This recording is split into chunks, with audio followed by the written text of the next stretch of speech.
Welcome to the Coffey Code podcast, where we bridge the gap between technology and people through each informative episode.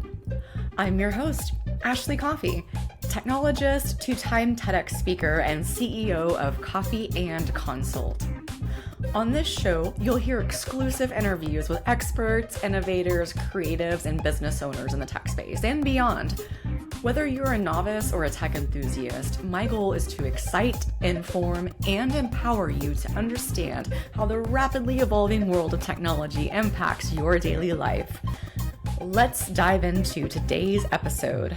Hello, and welcome to another episode of Coffey & Code. I'm your host, Ashley Coffey, and I'm joined by a special guest today, Mr. Josh Bankston, partner of Mace Virtual Labs and speaker. Welcome to Coffey & Code, Josh. Thank you so much for having me. I'm excited to be here. Likewise. It's been a long time coming. You are deeply involved in the technology industry and emerging tech, XR as we know it. And for those listening, XR is the umbrella term. Most people that are listening know that, but just as a little reminder, that encompasses augmented, virtual, and mixed reality. When we use the term XR, that's what we mean. Josh, you wear a lot of hats and you do a lot of things. You're an innovator, you're an entrepreneur, you're really you keep your finger on the pulse and you're constantly going. I don't know how you have all the energy that you do. I'm very impressed. So tell us a little bit more about yourself and who Mace Virtual Labs is. Yeah, so myself, I'm 13 years veteran of the XR industry. So I've been a part of this vibrant community and working in the B2B space and its ecosystem ever since this really got started. I've spent a lot of time building communities and organizing events and working with everything from trade organizations like the XRA to really powerful and impactful groups like XR Women, IEEE. I am now the chapter president for the VR ARA in Houston. Congratulations. Appreciate that. I chair a board of advisors for Houston Community College, and then I also work with the IXA, which is the Immersive Experience Association Alliance, Nice. to help bring in partners and industry into that group, which is focused on academia, education with immersive experiences. I help with the Houston VR community. I mean, it's just, at heart, I'm a believer in what XR is possible in affecting the world and changing how we see things and changing and interacting with each other and just making us more capable through this new technology. And so I've made it a goal for myself to be a part of the conversation, to be a part of the community, and to help this knowledge not be behind closed doors and to be able to be broadcast out amongst everybody out there that's looking for it. And then at Mace Virtual Labs, what we've been building for the last 8 years is a place that does distribution and turnkey services for businesses. Because it's one thing to say as a business, I would love to use cutting edge technology. Well, that's great, but what problem are you solving? How do you find return on investment? Why is it important? How do you beat the so what questions? And then how do you actually get it in your hands and deploy it? So Mace, what I've helped build here is this service package that not only helps businesses procure the right tool for the right job, but does all the last mile delivery services like provisioning, kitting, customization, doing all the little last minute details that are really needed to make it a realized product. Which is so exciting to be in that world industry right now. It's, as you've seen, being a veteran in that industry, it's had its hype cycle. It's had its different times to go through different iterations. And you've actually deployed and implemented here in Oklahoma, right? In Tulsa? Yeah. So small world. Another beauty of technology. It brings us all together. Exactly.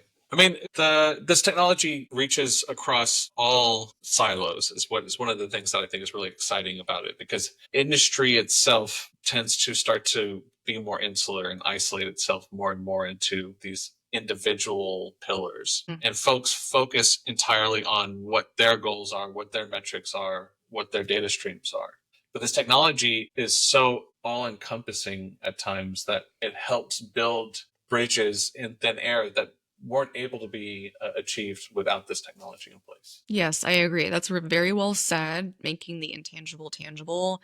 And also want to share with the audience, a true testament to the level of detail and craftsmanship and just expertise that Mace Virtual Labs brings to everything it touches. You were so kind to give me this beautiful Mace Virtual Labs head-mounted display case, HMD case. So it's beautiful, it's amazing, and you told me that it went through several iterations. Do you want to talk about that real quick? Because I think it's just a really cool thing. I've never seen anything like it. It is my number one thing that I use when I transport my VR headset. So talk us through how you innovated to get here. Yeah, I mean, it's, necessity is the mother of invention, right? And there are tools and there are solutions out there, but the devil's in the details, meaning like there's a lot of little nuanced things that happened when it came to building that specific case. And the purpose of deploying that case was that we wanted to show the industry and our peers and our colleagues that you can do something in a marketing way that had true real world use. Because in a lot of spaces, you'll get a little USB hub or something that has some level of usability. But for those of us that are traveling all the time, which is, 28 times in the last 18 months, having something to protect your devices is important. And a lot of us are probably guilty of just, shoving it in your backpack, throwing it in a suitcase and hoping for the best. Having something that is durable, that is sleek, that is wipeable, that has things like a shoulder strap in case you're trying to like carry a bunch of things all at the same time.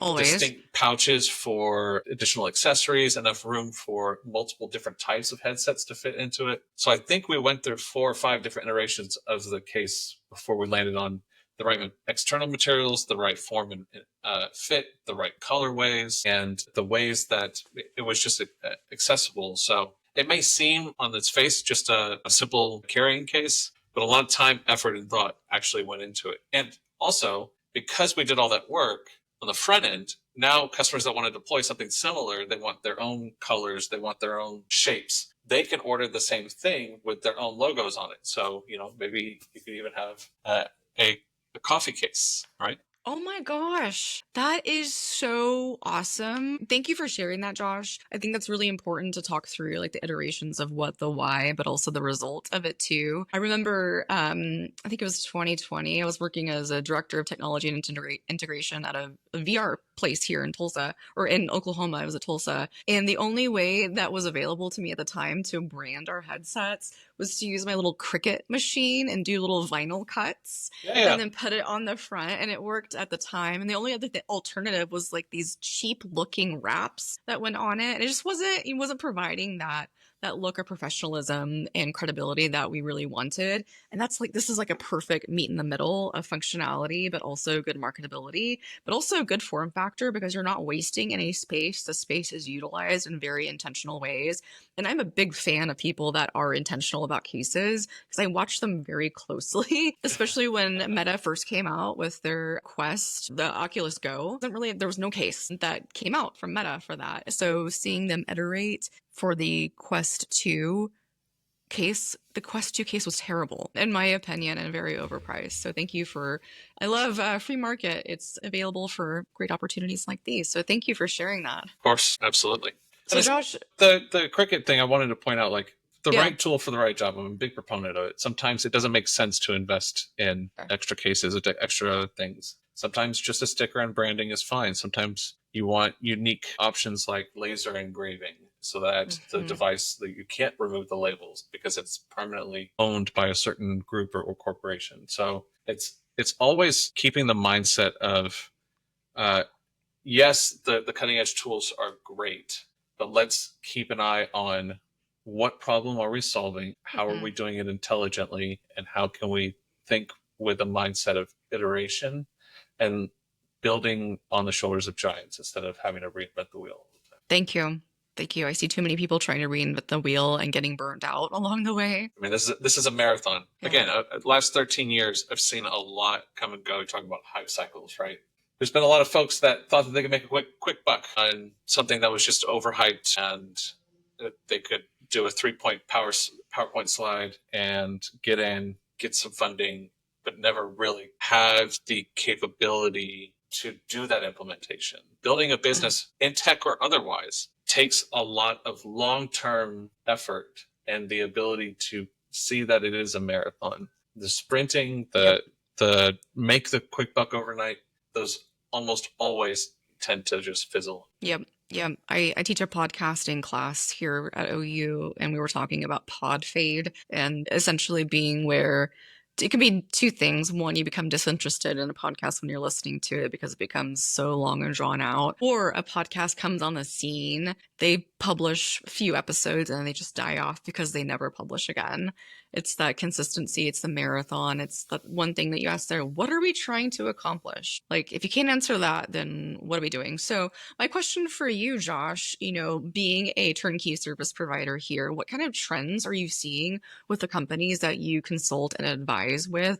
Are you seeing a more dependency or a greater investment in VR for upskilling and training? Tell us more. Yeah, certainly. I think in business, we're finally seeing the end of what we call pilot purgatory, where an organization or a champion inside of that organization will have a great idea, will get a little bit of funding, they get approval to do 5, 10, 50 headsets or something along those lines. And then they do that, they have a great run of it, they have anecdotes that maybe they even thought well enough ahead and got empirical data sets that showcase the efficacy of what they did, and then they just kind of fizzle. But now what we're seeing today in this age, we're seeing a lot more companies able to showcase that these tools are effective, that ROI is not just met, but it's exceeded. And companies are also starting to see their competitors outpacing them. And so now there's kind of this race to make sure that you're not being left behind in the technological space. And I think one of the industries that is really leading the way is education. So academia, K through 12 and higher education, both are investing heavily in the immersive space. So we're starting to see tools deployed in the thousands to tens of thousands of units across either school districts or large universities and things like that. Would love to get your commentary on why you think that is. Like, why do you think that uptick is happening? Why do you think that buy-in is happening now? Well, I mean, for the longest time, we had a chicken and the egg problem, right? You can't have compelling hardware without really killer software that can drive it. And you can't have investment in this software that costs a lot of money to develop and create and implement without hardware to drive it. And so we've had market saturation long enough, I think, both in the consumer space, but also for companies that needed to take their time, needed to have due diligence, needed to go through their paces to prove out these concepts. Now things are just starting to get their stride. And it's allowing companies that are kind of these behemoths or just take a lot longer to redirect their course, the opportunity to have that uptick. The other thing that I think is important is, and I can't be overstated, champions inside of an organization are key and critical to technological adoption. Yes. You have a lot of folks that don't really understand how to open an Excel document, let alone driving a VR headset, right? It's like a foreign thing to a lot of people. Yeah. And so without those champions driving adoption, ensuring that the devices and applications are used, that somebody is going out and trying to find what is the latest and greatest, what is the next tool that we're not aware of because you don't know what you don't know. You won't find the successes. So you have to have both champions and the ability from leadership to empower them. And so now that XR is more widely known about, more widely accepted in just the common ether of society, more folks are standing up and saying, hey, this would be really cool if, or hey, what about that, right? So they're asking the question, they're posing it to their leadership, they're getting more approvals, and they're finding each other within organizations, which allows kind of that infrastructure build to then roll out across the organization. And again, I think it's really key that there's a lot of other organizations out there that are finding success. And so, like I said, there's kind of that race to make sure that you're not left behind. I like that you mentioned that too, because I see that here in Oklahoma as well, especially for small and medium-sized businesses looking for ways to integrate AI or emerging tech such as AR or VR. And I'm curious from your perspective in looking at this uptick and this engagement and the intentional ways. What are some specific examples that you've seen that have exceeded the expectations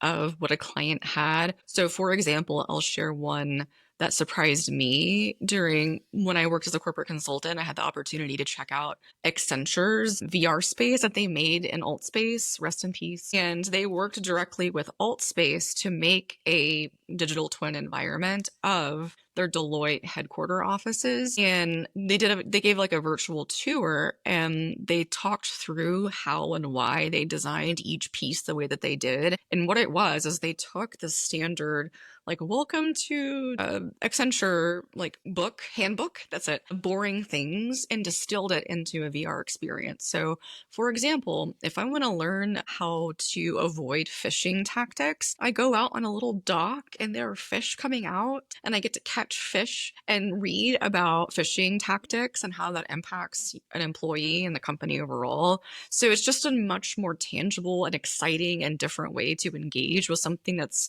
a material that's traditionally boring. And I loved that as a use case example. And I think another aspect of why we're seeing so many different things is the use cases have definitely expanded. And now that people can see what the possibilities are, they're like, oh, okay. So curious, what are your thoughts? Yeah, I think you bring up a lot of good points. One of the threads I'll pull out of that is, I think one of the ultimate goals of immersive experiences, which is a sense of presence. Mm-hmm. What you're constantly trying to achieve in really any experience is that sense of presence. How much of you, how much Ashley is in the experience, and how much Ashley is thinking about tax season, and did you lock the door this morning when you walked out, and do you have to go run some errands, and all these other things that add to this cognitive dissonance, right? This kind of chatter in your brain that says, oh, well, you should be thinking about this, and you should be worried about this, and just the overall stresses of life. I think the more technology we're stacking, sometimes the more distractions we have. And if you're trying to get somebody to focus in on a specific goal, such as HR training, which can be tedious or some other kind of pejorative, you need some ways to engage your audience. You need a way to make sure that they're present. Mm-hmm. So with the immersive technology, when you put somebody, yes, and track it. So that was my next thing, right? So getting into the headset, getting into the experience eliminates a lot of that chatter, eliminates a lot. It puts a sense of blinders on and says, we're in this experience. This is what we're doing. And then you can use it at really cool tools like what Cognitive 3D has built. So being able to build empirical data sets, not anecdotal, like felt like I understood, or I think I did the training well. Now you have empirical data sets which says, I can prove that you spent this much time in this room, that you paid enough attention to these things. I can go back and revisit the things that I think that we need to hone in on, and I can build a better experience for you individually.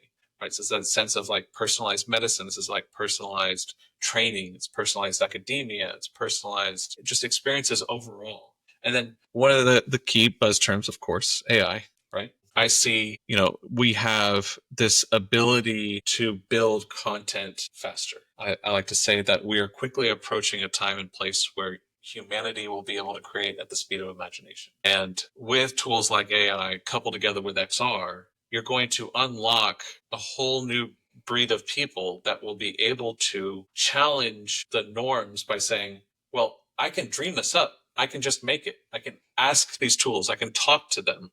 I don't even have to type. It will interpret what I'm after, and now it will build it. And as we have the proliferation of XR tools, now I can be immersed in what I've built, right? So we're starting to see some of that hockey stick moment happen. So I'm really excited for what's coming. That's amazing. And I'm curious, have you had those aha moments in your work where you're like, wow, I'm really glad to be doing this work that I'm doing because it combines the intersection of technology and education, entrepreneurship and innovation and learning something new. What has been that aha moment for you, Josh? I think every time I get to help a team or even an individual find ROI in what they're spending their time doing. And that return on investment doesn't necessarily need to be dollars to dollars. It's just effort into output achieved, right? I'm a tech nerd my whole life. I love technology for a multitude of reasons. And I love connecting with people. And so being in this intersection allows me to continue to help folks find the answer. I believe hoarded knowledge is wasted knowledge. And so ways that I can broadcast out and help communicate what is possible and really dream big. And then seeing people realize on those dreams is just a stellar thing. I think it's one of the key achievements of humanity to be able to do something. Right, right. Wouldn't it be nice to be a full-time hype person where you just like hype people? They've reached their dreams and their goals, and you're like, yes, you're doing it. I'm so happy for you. It is truly, it's like if you could bottle that up, it'd be amazing. I'm appreciative that you mentioned that because it's important to really focus in on. And across the work that you've done and you've seen, I'm really glad that you have honed in on this no gatekeeping notion. And it's so important to continue to model that behavior for others because entrepreneurship is difficult. It's hard. That's one thing I really love about the VR industry that I've always felt that has been a through line since day one has been no gatekeeping. And that's what that's what I've experienced. Yeah. First experience ever in VR, Chris Madsen took us through VR and Engage with an Alan Watts video, 360. And I was like, oh my God, my life has changed. This was 2018. And here we are now, which is kind of wild. Yeah. Chris is great people. Yeah, he's a special person in the industry. And if you anyone ever out there gets a chance to spend some time in VR or otherwise with him, I definitely highly recommend it. Agreed. One thing I will say that I think was really cool that I came across years ago was research that was used with folks that were paralyzed, and it was a study into neuroplasticity and how could we activate the brain's ability to repair itself in unique ways. And one of the cool things about it was that they put participants into like kind of the sensor net, the EEG array on their scalp, and read their brain waves. They helped retrain them to think about activating the right parts of the brain for walking, for moving, for locomotion. And then after they retrained them, then they put them in a mechanized gantry that like attached kind of an exoskeleton to their body. Mm-hmm. And they thought about walking, they thought about moving, then their avatar in VR, while they were wearing a headset, would move, and then they would feel their body move because the gantry would move, and the brain regrew neural pathways past scar tissue in ways that, was not accessible without these kinds of technology. It just showcases, I think, how powerful the mind is and how powerful this technology is to allow us to go past our own preconceived blockers and find ways to really harness what power we already have within ourselves. Yes to that. And I couldn't agree more. I had SoundSelf on the show once to talk about their technology, and I initially found SoundSelf through their original version, which was you download it from Steam and you meditate audibly and you receive visual stimulation into that experience. And so like the louder your ohms or your meditation gets, the more vibrant. And it was a very interesting experience, but they ended up pivoting into a clinically administered, not necessarily VR experience, but a kind of VR experience where light is administered in different millimeter wavelengths and different patterns and times through a pair of a head-mounted display with light paired with sound. I don't think there's any haptics, but that right there is actually helping promote the long-term effects of ketamine therapy for people who are dealing with PTSD or depression. So because you have to go get regular ketamine treatment when you're going through, and they actually have proved that doing this particular therapy can increase the outcomes of the ketamine treatment in a positive way. So you're right. What I'm getting at is, yes, the brain has so many mysteries that we will be yet to have solved in our lifetime, and we will continue to see new things. So I encourage people to pay attention to the research that's coming out. I love setting up the Google alert for VR research or following Google scholars, my favorite researchers that are in the field. Aaron Gluck is one of my favorite ones that studies accessibility in VR. Regine Gilbert at NYU. There's so many awesome people in the space. And that's another thing I wanted to mention is while the space may seem large and like untamable to the outside, it's actually kind of a small knit community, I would say. And it's really at the beginning too. We're just seeing kind of the beginning stages of what this community will grow to be. So it's cool to be a part of it. Yeah. And like you said, this industry has a lot of folks that are focused on the no gatekeeping mantra, right?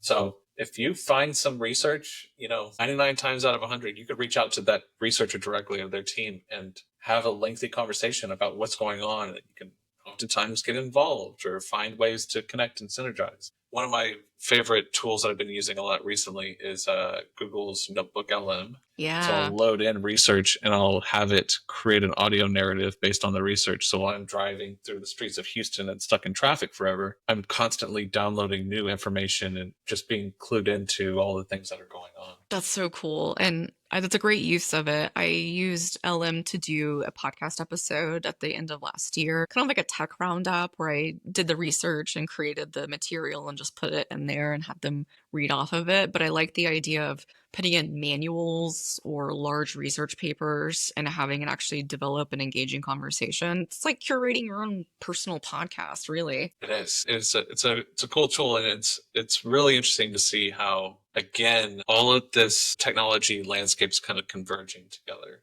right? How all of these tools, they're finding feature parity with each other, kind of one-upping each other. It's really interesting to see how we are getting close to a place where you can do straight text to reliable 3D models. There's tools like Meshy and things out there that you can get some stuff out of it, but text to nerfs, text to full 3D realized environments. I mean, we are not far off from a holodeck type of experience where you can literally just say a few words and then be transported there. Which is wild to think about. And if anyone that's listening knows all of the technical things that go into developing a 3D asset, there's a lot.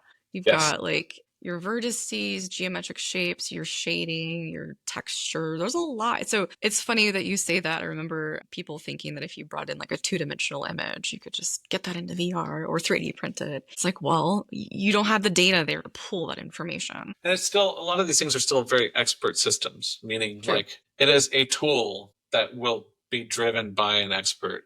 Now, novices can try and do things, to be iterative, to deploy large, effective outcomes, the experts in 3D modeling, the folks that it's their day job, day in and day out, are going to be the ones that are going to most utilize the tools. But what's happening there is, instead of an 8-hour day, they have 1,000% increase in their efficacy so that they get, 8,000 hours in an 8-hour day. Yes, that right there, I'm going to pull it as a social clip because I want people to hear it. Say it again for the people in the back.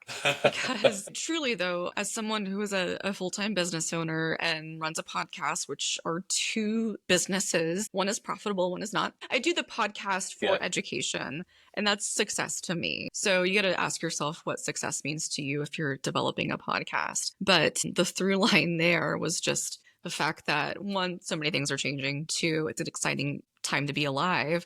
But three, you have to adapt. And if you don't know how to adapt, you're going to be left behind. And the cool thing about being a millennial is that we are the last generation to have experienced that transition from not a technical world to a technology world of constantly being surrounded by technology. And I think, I mean, I'm sure there's going to be research someday that shows a different impact on brain and neuroplasticity. But I'm looking forward to seeing that. I'm a classically trained violinist, so by default, my neural plasticity and neural pathways between left and right brain are thicker. So things can travel faster moving forward, but you lose the opportunity to build those connections past 12, 15. So the ability that VR could rebuild those pathways, like you mentioned, is really promising for a lot of different applications. So thank you for sharing that. Absolutely. So with Mace Virtual Labs, what are you currently working on right now that you can talk about that you're really excited about? That's a good question. So we're working really closely with, major OEMs to help refine and build out their tools and features that are provided in conjunction with their hardware. Really trying to help enable businesses and be ready for these really large scale deployments. Again, we're talking like 10, 20, 50,000 units deployed across organizations. So building out our facilities, I have a workroom where I can plug in between 800 and 1,000 headsets. So just it's fun to be able to do what I've been saying for the longest time, which is build infrastructure in preparation for larger and bigger successes. And then constantly, dreaming big with our customers. We just helped finish a deployment for 500 headsets for brand ambassadors of a major brand that is going to take individual headsets out to individual brand ambassadors to do activations and showcase kind of like that farm to Yes. table narrative kind of thing, but taking it out into the field and again, being able to hear the goal and then say, okay, we're going to check all these boxes for you. We're going to do all this setup, all the preparation. If you have the investment, if you have the dream, we're going to help you make it a reality. And we deployed. It took a couple of Hail Marys, a couple of things because of shipping delays and some other fun stuff Per involved getting usual. on a plane and doing some last minute deliveries. But we made it happen. We had a post event debrief actually today, Nice. and we're excited about next steps. So it's just fun to be able to see the realization of some of these large projects where you have all hands on deck, everybody working around the clock for 10 days straight to deploy a large batch of devices, and then after the event gets deployed all over the place, get to come back and say, here's the success, here's what we learned, here's what we want to refine, here's where we want to find success in phase 2. Amazing. And just the fact that y'all are doing debriefing, I think so many people don't do that. And that's such an important part of the process to do. And I'm so happy that you're doing this. And I can't wait to see it launched and figure out what brand it is, because I have been trying to convince people here in Oklahoma, people that run influencer agencies, marketing agencies, that VR activation is coming. It's like it's here. And it's such a way to stand out and engage with your audience in a different way, or with your brand ambassadors or influencers, and track that ROI. So that's congratulations on that. That's really exciting. And I can't wait to see that come to fruition. When can we expect to see it? I will say it was very much a team effort. So Mace was, I would like to say, a very integral piece, but it was not just us because we don't create the software, right? So there's very great work done by the software firm over at Trigger XR. And then it was actually one of the activations was recently here at the PGA Tour, the Houston Open, over the weekend. Whoa.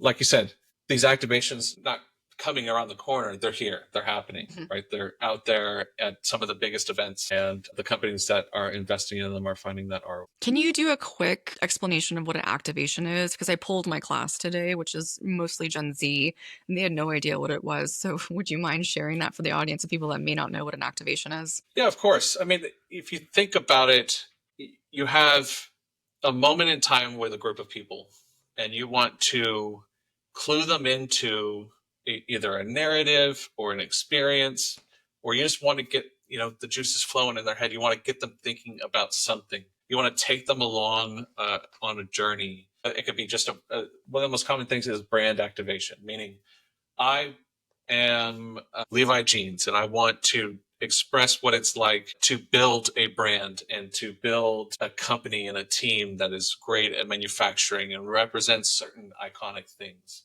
And so how do you convey all of those messages that are very complex details that can be very disparate? They're all over the place in one cohesive experience or one cohesive narrative. So an activation is going to a space, going to an event like the PGA, going to a conference, taking over a certain amount of area, and then using tools in innovative ways to help build that message. So instead of just slapping up a commercial on a TV screen, it's a way to engage you actively into that experience so that folks that choose to share their time and invest their time in being there with you and be present with you have the opportunity to embark on that journey. So having an activation is a way for a direct relationship to be built. Rather than just shotgunning stuff out into the wild, you build that relationship between you, the activator, and the audience. Yeah, absolutely. It helps you maintain that brand mission, vision, values, and execute it very strategically. And also the sidecar benefit is you leave with promoters who are now advocates for the brand. You also might leave with user-generated content. Typically, those activations have a lot of marketing budget into them because they want to look flashy and cute and fun and photographic, right? Because they know people will be taking pictures of it. So it's a really tangible way to market. And now that people are getting more creative with marketing, I feel that we will see more of that on the horizon.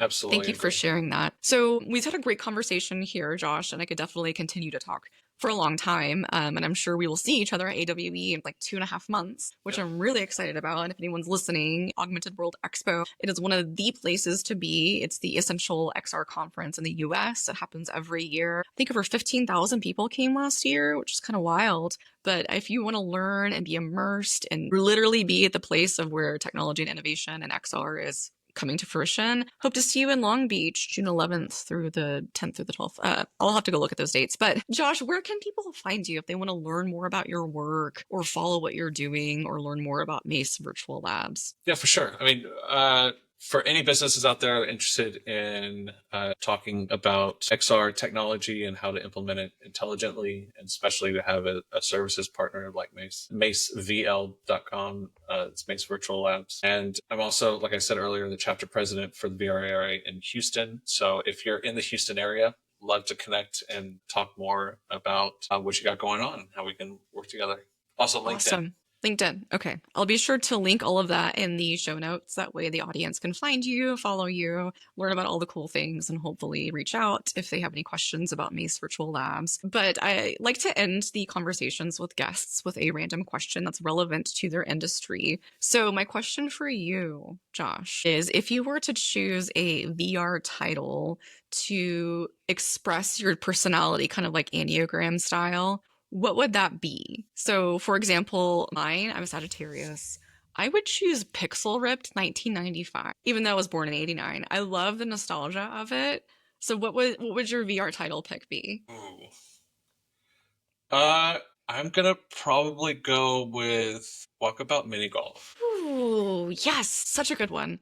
It's super accessible. It's all about community. It's all about having fun together. It can be just as much about the experience as it is about the community. And I spend a copious amount of time in the platform. So if you have a headset out there, you should be playing it. If you don't have a headset, you should get one and play it.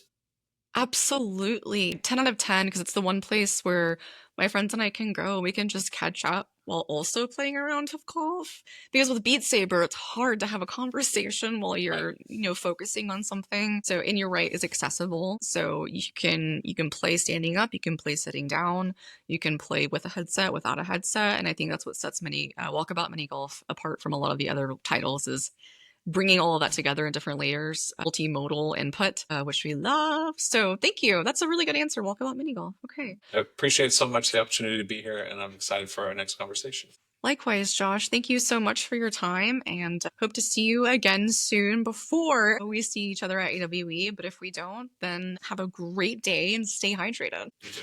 Cheers. Thank you for joining us on this episode of Coffey Code. Your support means everything, so be sure to subscribe to the podcast so you never miss an episode. You can also follow us on Instagram, Facebook, LinkedIn, and YouTube for more insights, updates, and behind-the-scenes content. Stay curious, stay informed. Until next time, stay hydrated and do something nice for someone.